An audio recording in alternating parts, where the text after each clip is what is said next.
Hello, Alex. Let me just briefly say that you seem to have been a historian from time immemorial. You majored in history at Berkeley. Your PhD is in the history of science at Harvard, and you're now a full professor of science and technology studies at Stevens Institute of Technology in Hoboken, New Jersey. I sort of think of it as the MIT of Hoboken.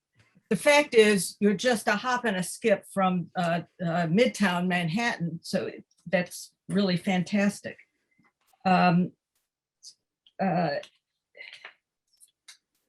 Alex, you're obviously a trained historian, and it's in your blood. You're also a computer programmer, and I'm not sure which comes first. You're also very highly visually oriented. I know you as a very generous scholar. You write clearly and engagingly. You reach an unusual breadth of audience from scholarship. This beautiful book you have out now, beautifully produced by Princeton University Press. But you're all over the web. And you have a very strong sense of aesthetics. I guess this comes from your programming. And you may be best known to millions of people for your nuke map, in which one can detonate a nuclear weapon and see what some of the effects would be. You have the ability to bore into great detail to illuminate much larger questions. How did you arrive at the topic of secrecy? Well, first, I just want to say thank you, Lynn, for agreeing to do this and a really nice introduction. I got into nuclear weapons first as a topic. I found them very fascinating. And when you work on nuclear weapons, as I know you know from your own work, you can't help but also run into questions of secrecy. It's unavoidable in any context, especially the American context. And I started realizing that a sort of thread that was running through everything I was interested in regarding nuclear weapons was not only the fact that they were, there was this historical process of secrecy surrounding it, but that I, as a scholar, as a historian, was constantly interacting with that secrecy myself. I was constantly thinking about, how do I know what I know, and do I really know it? And is there a document out there that's going to say that everything I think I know is wrong, and things of that nature? And so I realized, after working on, in graduate school, several papers about nuclear weapons, that the common through line was that I thought that the secrecy was itself a really interesting part of the story, and one that, while always acknowledged by people who work on nuclear weapons, did not have its own sort of full history. And once I sort of had that insight that this was something worth looking at, I was hooked. That was that. What do you tell us what you mean by secrecy, how you define it? So for me, secrecy as a term can mean a lot of different things. And one of the things I try to do in the book is disentangle it, because at some level, it's just a desire, right? At its most basic level, it's the desire for some people to know things and other people not to know them. And the root of the word, which I find, sometimes talking about the root of a word is a little pretentious, but in this case, I found it useful. The root is a Latin word for cutting. It's about cutting the world and knowledge into pieces and separating out into different categories. And for me, what's interesting is looking about how you go from that desire. Okay, I want my people to know how to, the good people to know how to do something, and I want everybody else not to know how to do that. How do you make that real in the world? Because it's one thing for me to desire it. It's another thing for me to say, okay, well, how do I decide who's good and who's not? Okay, how do I decide that the good people are not going to leak the information out? How do I induce them into doing what I say? How do I punish people who disregard what I say? How do I make sure people don't accidentally give out information that I want? And for me, the whole history of secrecy is about these practices that get put into place by the government, or sometimes just by loose coalitions of scientists, to try and enact different versions of that desire. And in some cases, the desire itself shifts over time, which I think is interesting. The motivations for it. Who's the enemy? Why don't you want them to know something? What's the goal of the separation act that you're doing? And so throughout the book, what I'm basically doing is trying to trace changes in the sort of, we could say, ideological motivation, because that shifts over the course of World War II through the Cold War and the post-Cold War. Shifts in the practices, sort of what kinds of things are you doing? At some periods, they're looking very closely into people's sex lives. That becomes the focus point of where they think secrecy could be a problem. Whereas in some periods, that's not really so much of an issue, right? They might be looking at financial records, or they might be looking at your ideological connections, things like that. And then also the shifting sort of institutions, the laws, the agencies, the assumptions made by them that accompany these practices and sort of make them real in the world. And that's sort of in a nutshell what the book tries to be. But it's to get back to what you're saying, for me, secrecy is this malleable impulse and all the things that come through it. And to me, that's what makes it really interesting to study. If I were to drill down one more level, usually the secrecy is an attempt to limit what we sometimes somewhat philosophically call explicit knowledge. So things that can be written down. It's not always. Sometimes it's stuff that's in your head, what's called tacit knowledge, right? Experience. But usually when people say secrecy, they mean attempts to control the kind of information or knowledge that can be written down fairly easily. Though again, it over the course of it, that shifts quite a bit. Sometimes it's not about that. Sometimes it's about not letting a human being leave the country, as opposed to a document being put into the hands of an enemy or something like that. You divide your book into 3 different periods. Is secrecy different in each period? Can you tell us very succinctly how you periodize this and what characterizes each period? Yeah, I mean, all historical periodizations, as I know you know, are a little bit arbitrary, right? We go in there and we draw a line and say, here's the end of the Roman Empire. But of course, there were Romans running around for a while after that, and the people who took over thought they were Romans and things like this. But what I've tried to do, the period, and as I think about it myself, I look for essentially shifting phases. And there's arguably way more than 3. I could probably say 5 would be fair, but 3 seem manageable for a reader. But basically, you have a sort of building up the initial nuclear secrecy, which is, at some point there was no nuclear secrecy, and then there was. And that took some time to sort of evolve into the form that we sort of recognize as the sort of dominant one in the late 20th century. So it goes from sort of 1939, scientists, notably led by Leo Szilard, but others as well, trying to sort of informally keep information from the Nazis. That eventually becomes sort of institutionalized in various governmental forms as the government gets very interested in nuclear fission work, and finally sees its sort of full form in the development of the Manhattan Project to make the atomic bomb. Then it's a sort of shifting into the Cold War model, which becomes a sort of dominant model of secrecy, starts right after the bomb is dropped on Hiroshima, essentially. Lots of discussions about what to do next. It is not an immediate or obvious thing. Lots of different opinions and controversies over how it ought to be. But eventually a sort of stable model coalesces out of that. And this is what I call the Cold War model. It's a sort of way of thinking about what the point of secrecy is and how you go about it. And then the last part of the book is the ways in which this model comes under tension and challenge. So this happens even during the Cold War. And from the beginning, it's controversial, but in the late 1960s, early 1970s, there are a lot of problems that the government has with sort of maintaining the underlying assumptions of the Cold War model and making it work correctly. There are some of these challenges are maybe what you would expect, say, from the press, for example, and some of them are from out of left field. They don't expect them at all. And eventually this sort of leads to a variant of the Cold War model. It doesn't really go away, but it becomes sort of modified in a sense. And I continue that through the that through line through even the end of the Cold War, because the secrecy doesn't go away at the end of the Cold War. It sort of adapts a little bit.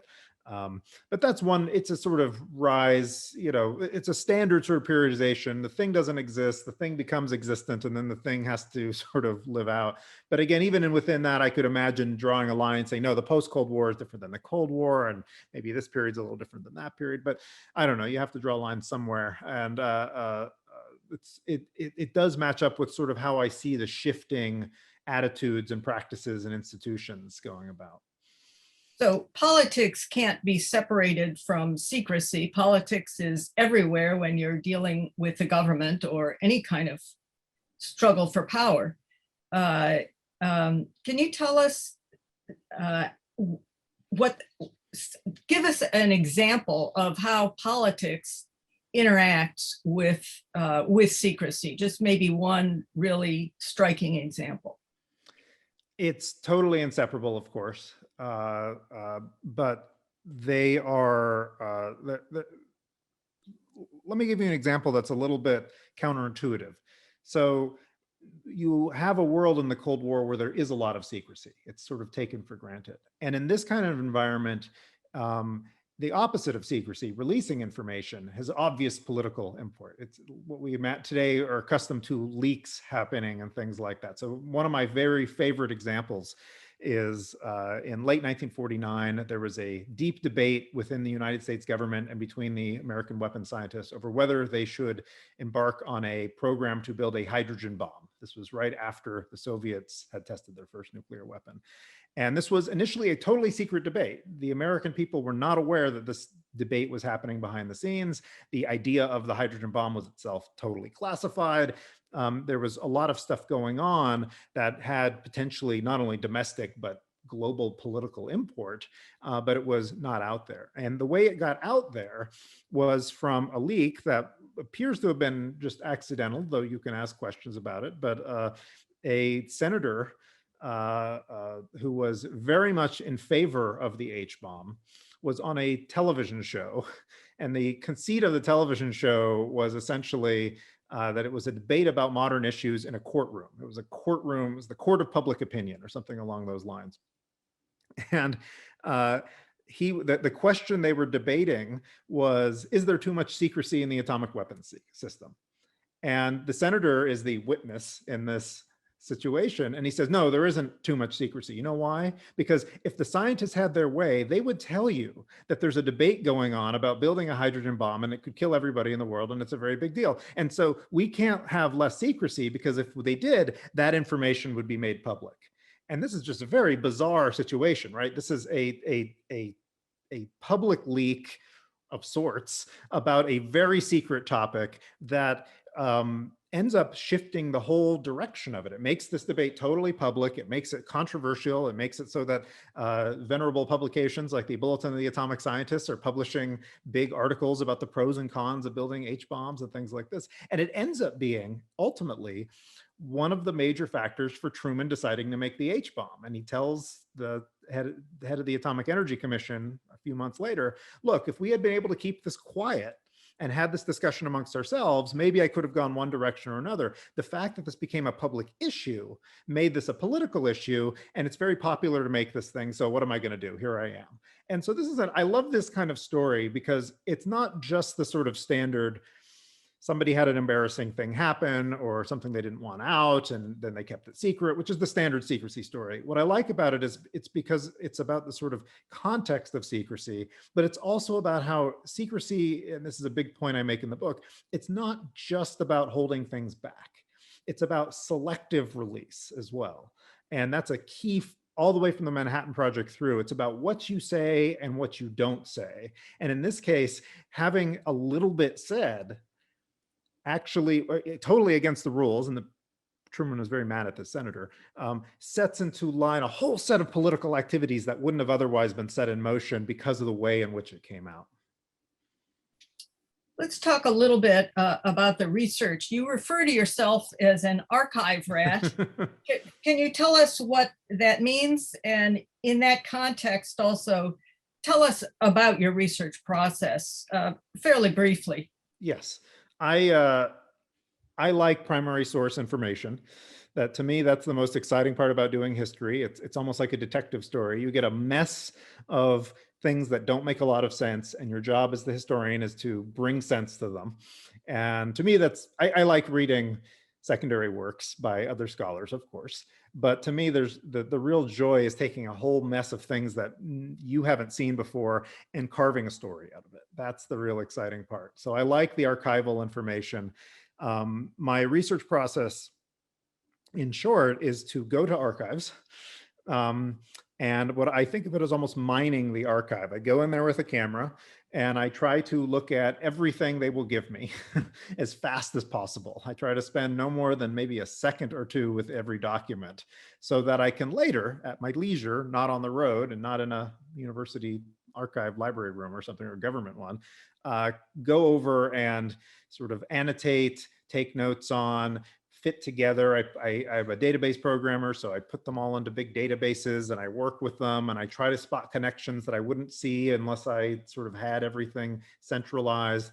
But that's the basic mode. It's get as much as possible and then use technology to make it so that I can look at and keep in my head as much as possible, so that when I do sit down to start writing, I can sort of call everything up that I was thinking about and looked at with some reliability and find every little story or every inconsistency or compare two different documents from two totally different archives. The other thing I do a lot of these days is one of the real benefits about working on nuclear history is there is a lot online in different databases, though it's not always organized very well and it's sometimes quite hard to use. So I do a lot of what I consider, I sort of call guerrilla databasing, where I get as many files as I can from these government agencies and sort of rebuild their own databases up so that I can use them better. So I have, for example, I had a script running took about 1.5 years to download every file on the CIA's website, every PDF. It's about 1 million PDFs. It's about Wow. half a terabyte.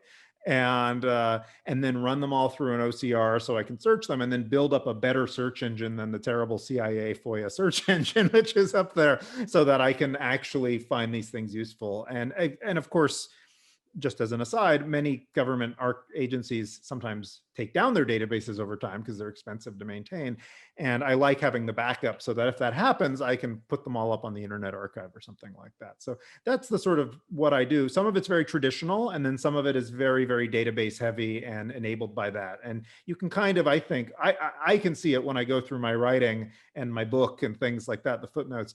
It's all these different sources from all over the place. And the way in which that works is, again, that I've already brought them together into a database so that they don't look as far flung by the time I sit down to write about them. What kind of camera do you use? Well, I used to use a very cheap little Nikon sort of camera.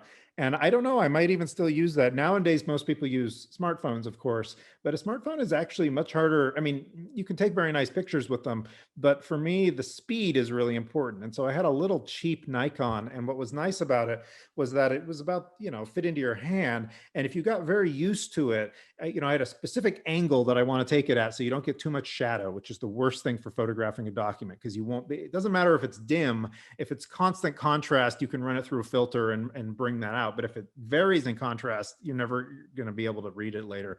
But I had a little camera, just cheap, but I would have a very almost ergonomic approach to like snip picture, snip picture, snip picture. And that's sort of my technique for getting several gigabytes of documents per day from the archive. It's not really what the archives are made for. They expect you to do the more traditional thing of spending months in them, but it's very expensive and the food is terrible usually. And I like to be able to get in and get out and go to a place where I can relax and then look at all my documents. I have 2 more questions and we have 6 minutes. So I'll tell you both of them. One is, if you could do this process over, is there anything you would change either in the research or in the writing or in the argument? And then my last question is, what are you doing next? Well, I don't want to do it over, so I don't know. But yeah, I mean, as I'm sure you know, anytime you produce something like this, you later think, well, I could talk more about this in the end. And I really wish I could have talked to this person and I couldn't get through to them. And so I couldn't talk to them. I really would have liked to have spent some time talking with Hazel O'Leary, who was very important in the 90s. And I just couldn't get through to her office. She's a very important person at a university, and I just couldn't do it. Maybe it should have spent more time doing that. But I was able to, I think, reconstruct a lot of what she did and her mindset and the motivations. But there is really nothing quite the same as talking to a living person if you're trying to get inside their head and understand what was going on at the time. So I sort of wish that could happen.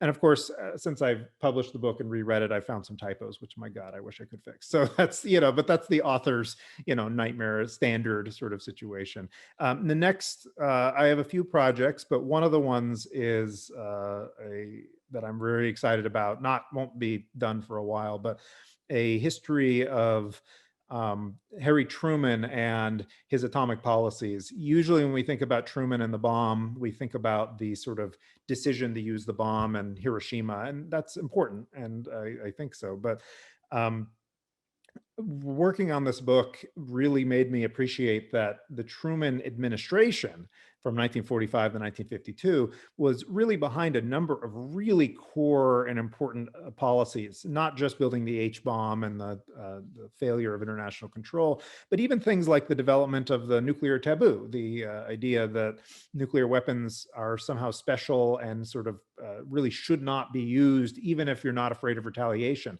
And I think that there's quite a lot of that has not really been mined as well as it could. We think of Truman as being the guy who nuked Japan and was happy about it, and that was part of his identity. But I also think there's a lot of indications that some other scholars have written about that he was a little bit more complicated than that. So something on the atomic presidency, I think, would be quite interesting. How we got to a situation.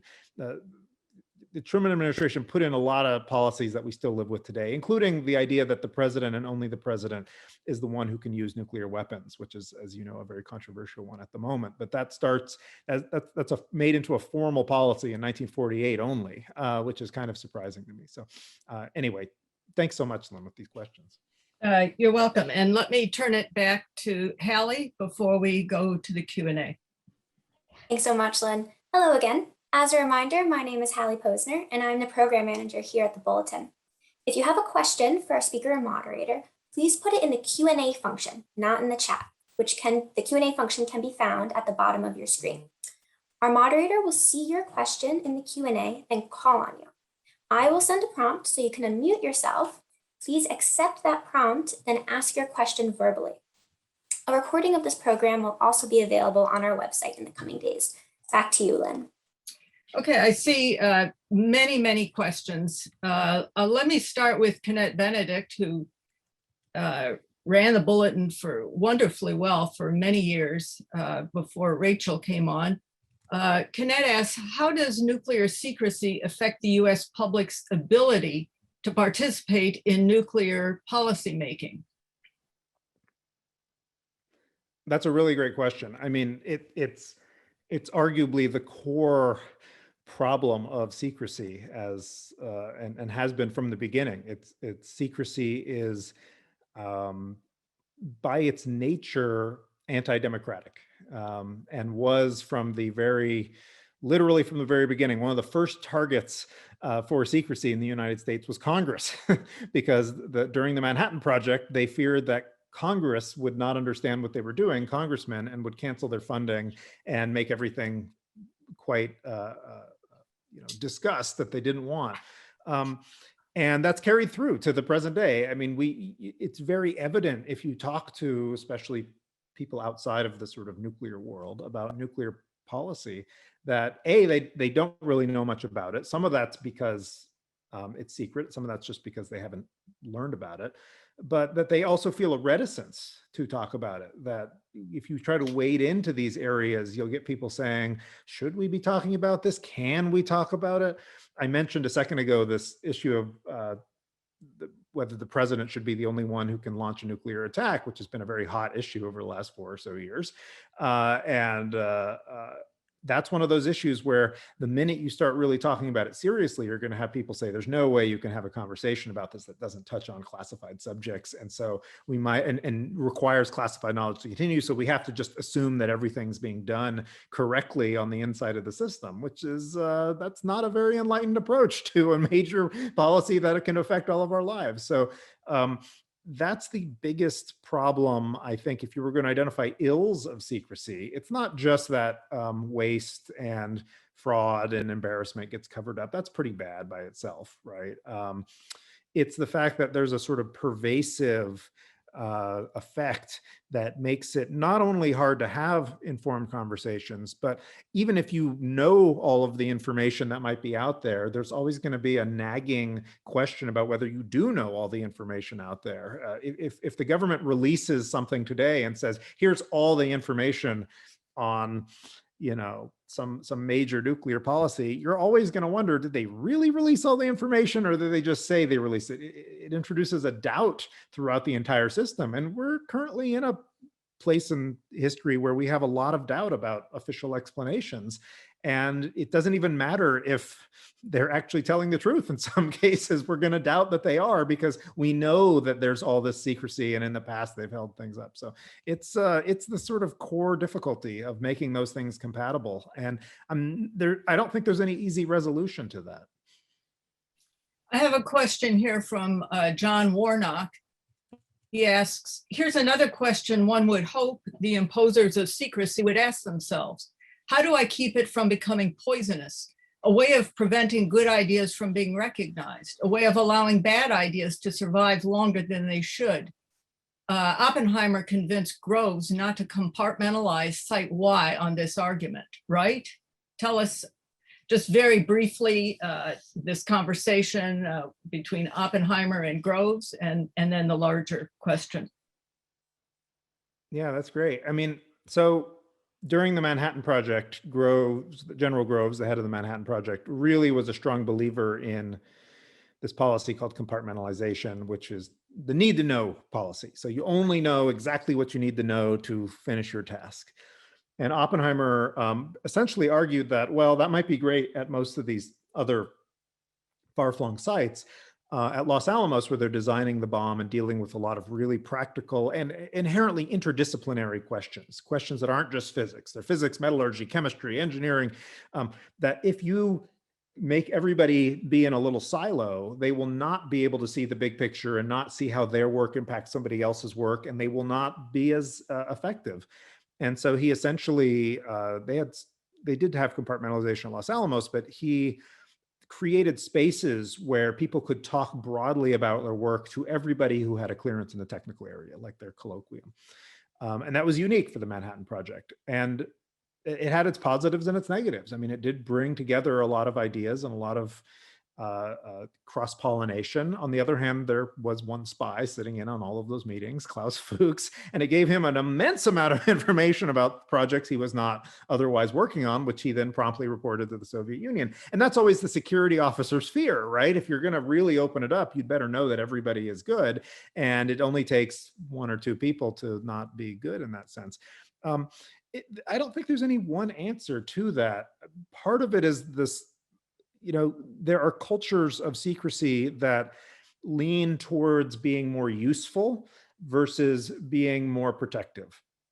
And so if your biggest concern is don't let a spy learn this information, then you don't have that, right? Then that's not going to give you your colloquium at Los Alamos, right? But if your biggest concern, as it was during World War II, was getting a working weapon down on time, if that's more important to you than the Soviet Union knowing about your bomb, which during World War II it was, the Soviet Union's an ally. They're not a very good ally, but they're an ally. It's not that they're pro-Soviet. Groves is definitely not pro-Soviet, but the Soviet Union learning about the American atomic bomb in World War II would not have any way of harming the ultimate US goal in World War II. It would not stop the bomb from being made and used and all of that sort of stuff. Whereas the compartmentalization of Los Alamos might have stopped that goal. If you delay Los Alamos's work by a month or two, you may not have a bomb ready for use in World War II, right? And so in that condition, the decompartmentalization took a higher priority. If your biggest fear is somebody learning about something, then the secrecy is going to overwhelm everything else. If your biggest fear is falling behind in an arms race, then you have to take a different stance. And so that's one way that historically these things have been somewhat arbitrated. I will say that I talked with a British governmental person who used to be, I believe, he was an ambassador to Russia for many years, and he said that amongst their services they like to distinguish between the secrecy useful and the secrecy useless. And his attitude after reading my book was that he probably would not have gotten on very well in the American system because they were much more strict than the British. Not that the British didn't take their secrecy seriously, but the Americans took it that they saw the secrecy as an inherent good much more than the British did. And he said, and he admitted that, well, the British did have some problems. They had some spies. It wasn't as tight a ship potentially as much of the American ones, but he also concluded in the end, he's not sure that mattered that much, that it may have all come out in the wash. And that's a, an interesting insight from somebody who was inside the system. Alex, we've had, if not a detonation of questions, at least an explosion.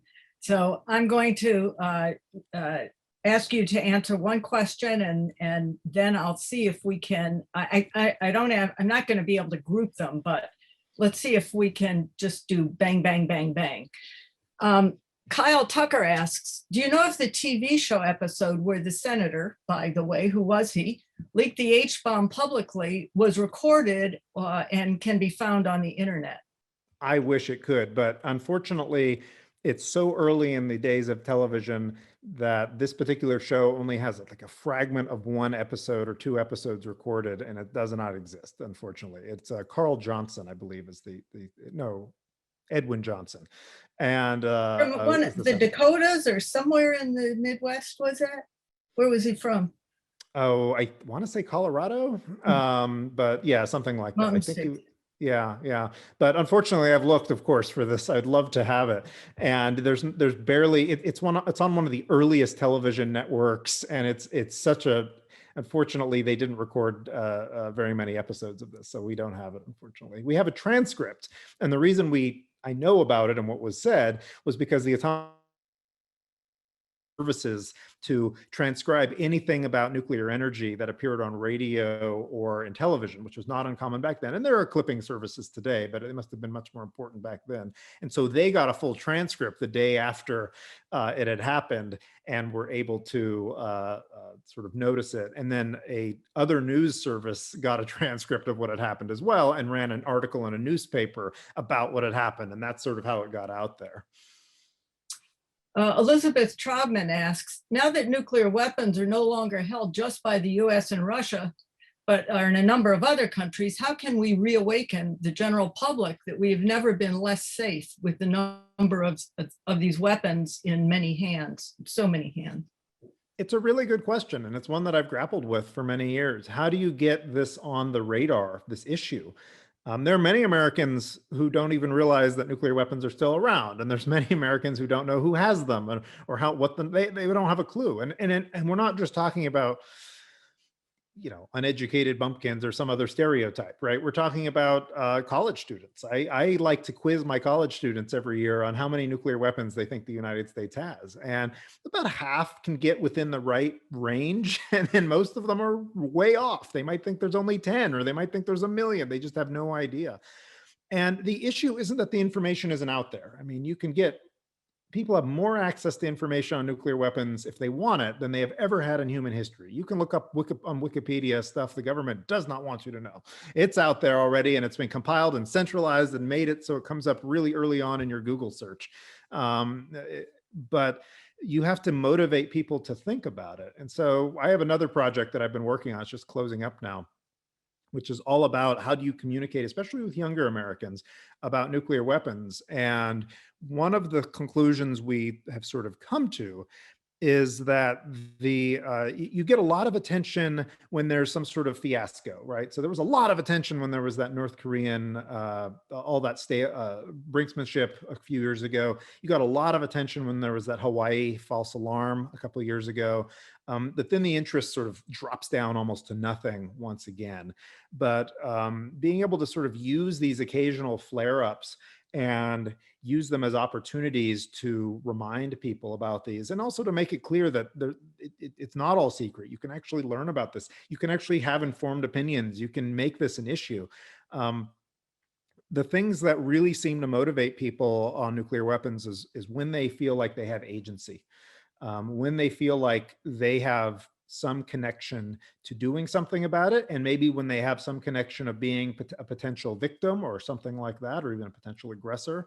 And that's very hard to generate with something that is often either very secret, or when it's not secret, seems like it's the provenance of professional policy wonks or something like that. If you lead with, let's talk about the INF treaty, that doesn't work very well, right? If you lead with, this is why I have things like the nuke map. What would happen if a nuclear weapon went off in your city? That can sometimes spark an interest that may eventually lead to the sort of policy questions. But I don't think anybody has a perfect answer to that. And it's a really crucial one in this sort of world we live in now, where we're not in the Cold War anymore, but we're not really out of the thick of things. There are a couple questions here about method. One I'm going to answer. Jules Zacher asks, do you use FOIA to get your documents? The answer is yes. Sam Garst says, I'm fascinated with the details of your database work. Where would I find the most information of your schemas? Web scraping or technology? Fascinating. I don't know where you'd find it. Yeah, I don't know where you'd find it. It's all secret, private stuff. It's not secret, but it's private things. I have written a little bit on my blog. I have a blog, blog.nuclearsecrecy.com. If you search, there's a category of archival practice on there where I describe some of these things. But the database is the kind of thing that nobody else should ever use because it's homemade. And so it's the sort of thing that I use, but I wouldn't show anybody else. And I don't want to say, I don't think I've perfected it yet. Every year I sort of reapproach database stuff. If you're really fascinated, feel free to send me an email. I'm very accessible, wellerstein@gmail.com, and I'll tell you what I've got. It's at whatever level of tech you're willing to speak. Okay. Peter Wolf says, when I asked Harry Truman how he decided to drop the bomb, he told me that he notified the Japanese in advance and that they sent a sassy note in return, and he decided to drop the bomb. But in talking to others afterwards, they said that Truman wanted to preempt a Russian invasion of Japan. Does your research show any evidence about this theory about the Soviets? And I'm going to ask you to be really brief because you could obviously write a whole book about this. I'll just say that Truman, especially later in his life, is very unreliable as to what he was thinking when he did anything, or even what he did. He told these stories so many times that I think he sort of believed them, even though we know that many of them are not true. The Japanese did not send a sassy note, right? He did not really warn them. There's a little note in the Potsdam Declaration that makes it so you can go back. And to be more to the bigger point, Truman did not really decide to use the bomb. And that's often the thing that is really shocking to people. But he was not central to the process of it being used. He was told it was going to be used, and he essentially just went along with it. But the narrative of him deciding to use it for whatever motivation, that's not actually very true. And so it's the problem with both of those approaches. They both assume that Truman is the sort of prime mover and he's motivated by something or another. But there's a lot of evidence that Truman was not really totally, not that he wasn't aware of what was going on, though there were probably big gaps in his understanding. It's a big topic, and this is part of the book I would write, is really dissecting that. But to be very to the point, the people who made the decisions about using the bomb, which maybe includes Truman to a small degree, but includes a lot of other people, the Secretary of War, Groves, the Secretary of State, James Burns, things like this. They had a lot of motivations, including making the Japanese surrender as fast as possible, including hopefully not having an invasion, including sending a message to the Soviet Union. And there's no reason to say that one of these is more predominant than others. Different people had different motivations and different things they found compelling. And you can find all of these things there. It doesn't have to be a sinister sort of thing. People are complicated, but they saw many reasons to use the bomb and almost no reasons not to use it. If you want to get a sense of Alex's argument that he's developing, you should buy this book or get it out of the library, The Age of Hiroshima, which is edited by Michael Gordon and John Eikenberry. And it's got other really fantastic, it's just a fantastic book. I won't say everyone who's everyone is in here, but it is really a fantastic book. So that's one place to start to see Alex's and many other arguments about the ending of the war. Let's see, I have a question here from Amory Lovins. He says, I was struck by the loss of institutional memory in the past few years when the weapons folks had to redevelop a special foam material to renovate some warheads because nobody had written down how to make it and everyone who knew had died or retired. Is that a cultural byproduct of compartmentalization, sloppy management, or something else?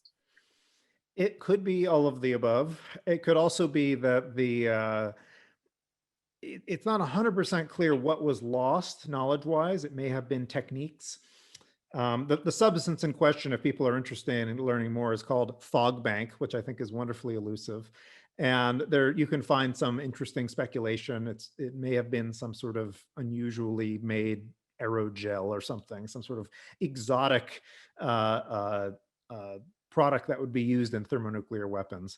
And they had to sort of come up with a replacement for fog bank that had the same nuclear properties, but was not made exactly the same way. Some of it's just also the changing of the production cycles. So when you move from a system that is meant to produce hundreds of warheads per year to a system that is basically maintaining warheads, they shut down most of the plants, they shut down a lot of they move people to different projects.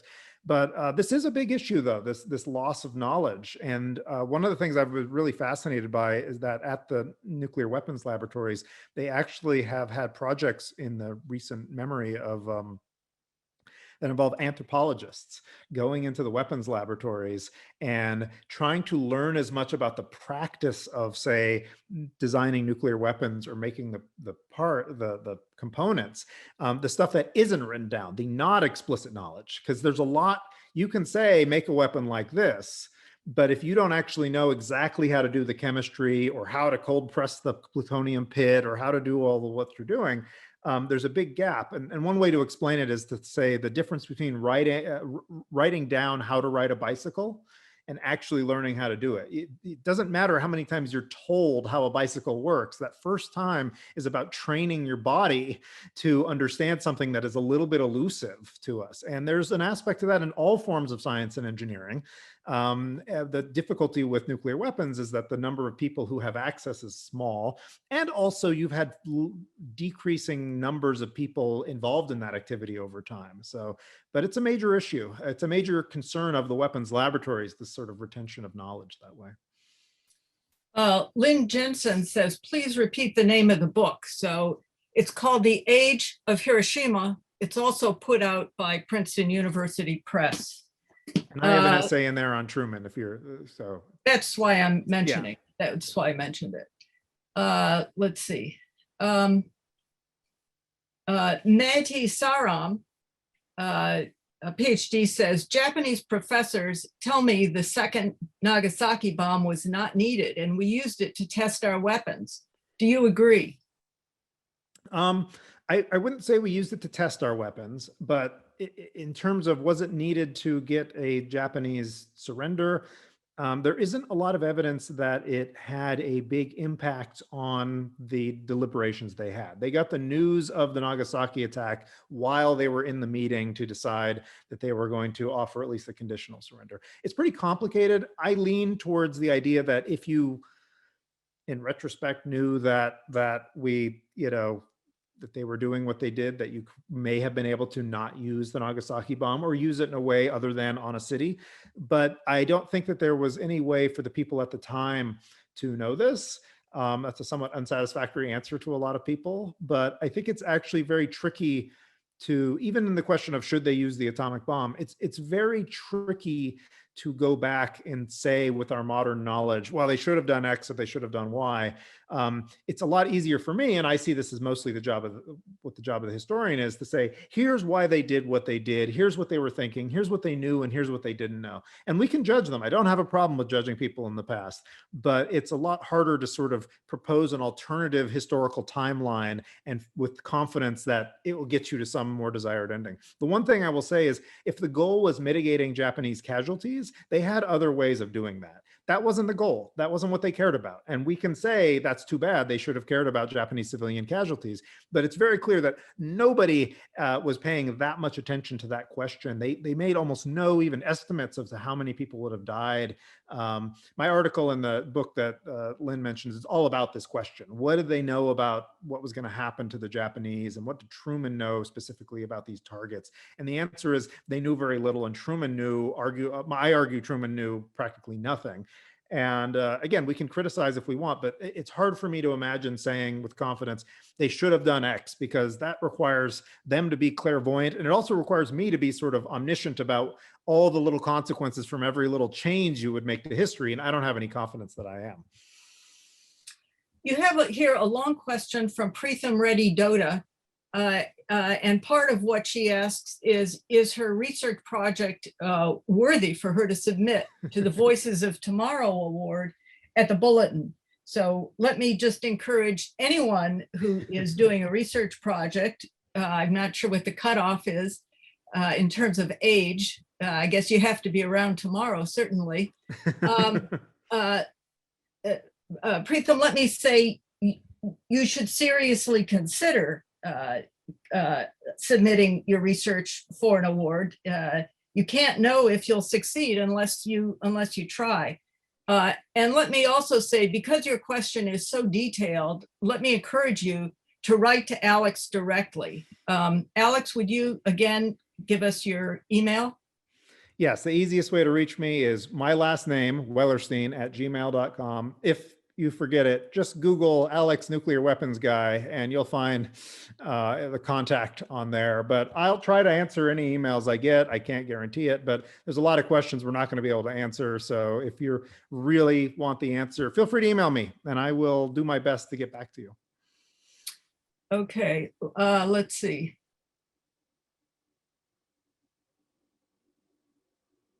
John Warnock asks, what about the argument that hiding or trying to hide the project from the Soviet Union was poisonous in terms of later relations?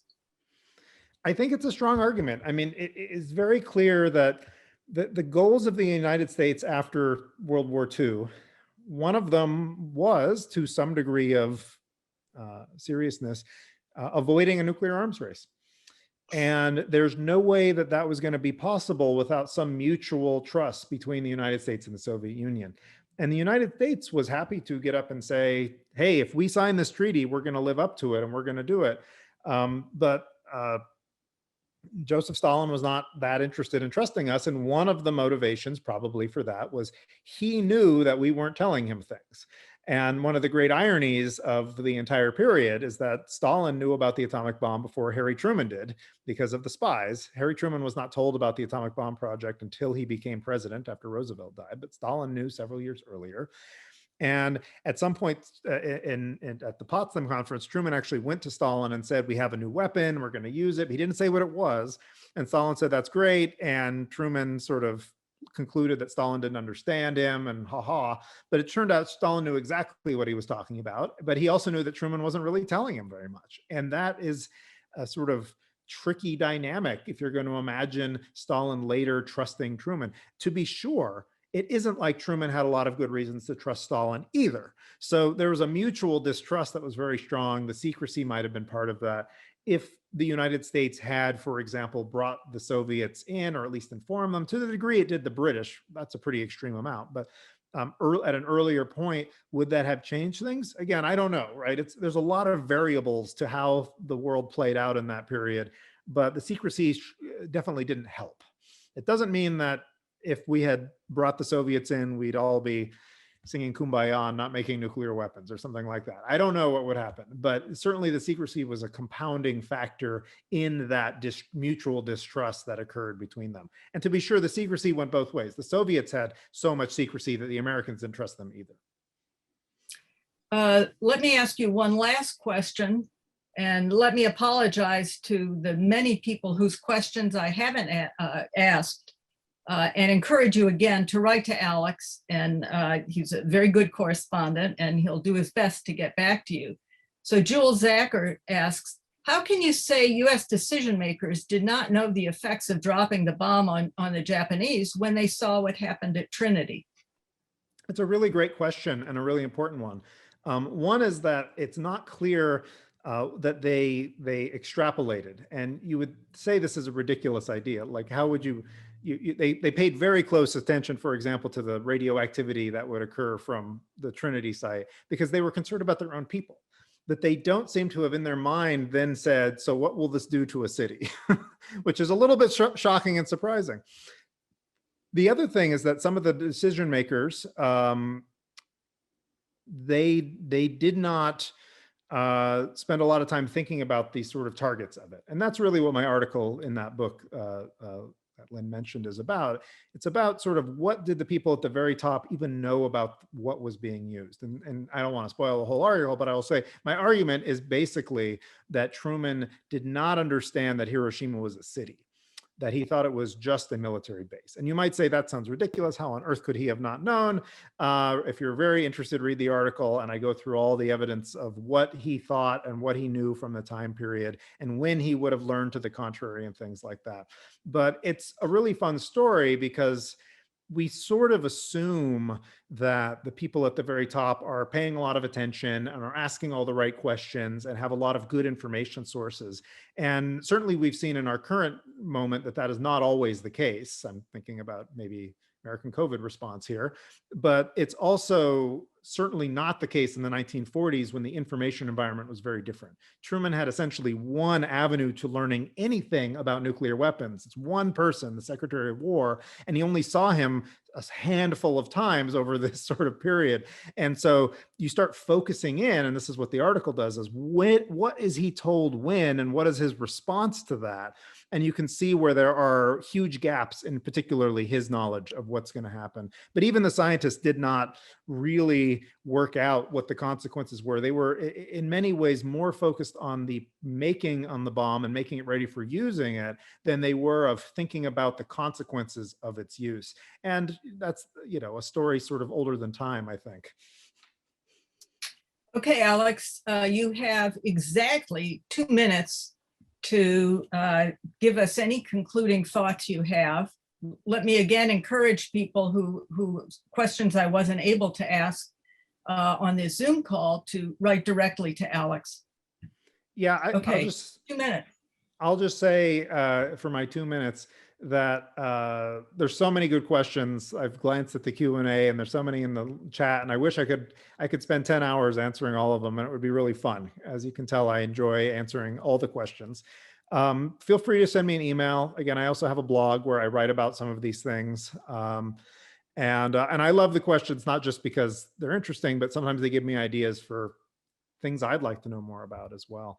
Lastly, on the topic of secrecy, I will just say that the book, it's not just the sort of anti-secrecy polemic or anything like that. It's really me. I'm glad you're saying this.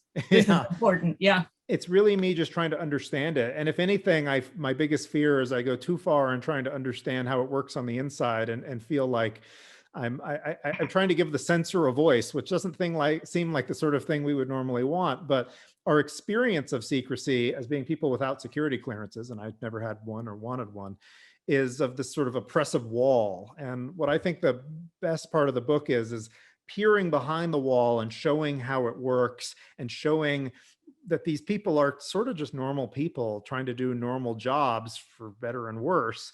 And they might make the wrong decision. They might not, who knows? But I think it's actually a really tricky issue. And I don't think there's any easy solution to say, get rid of all the secrecy, or even get rid of all the nukes is a pretty complicated story without going into a lot more detail on what one means by that. So okay, if you're interested Alex, in this stuff, I'm going to cut you off. Otherwise, everything will be cut off. So let me kick it back to Hallie Posner to end the program. And thanks very, very much. Thank you so much, Hallie? Lynn. Thanks so much to you both for this really dynamic conversation. Save the date, everyone, for our annual gala, Conversations Before Midnight, and that will be held virtually on November 9th. More information can be found on our website, thebulletin.org. And last but not least, thank you to all of you for supporting the Bulletin and participating with us this last hour. Ladies and gentlemen, we are adjourned.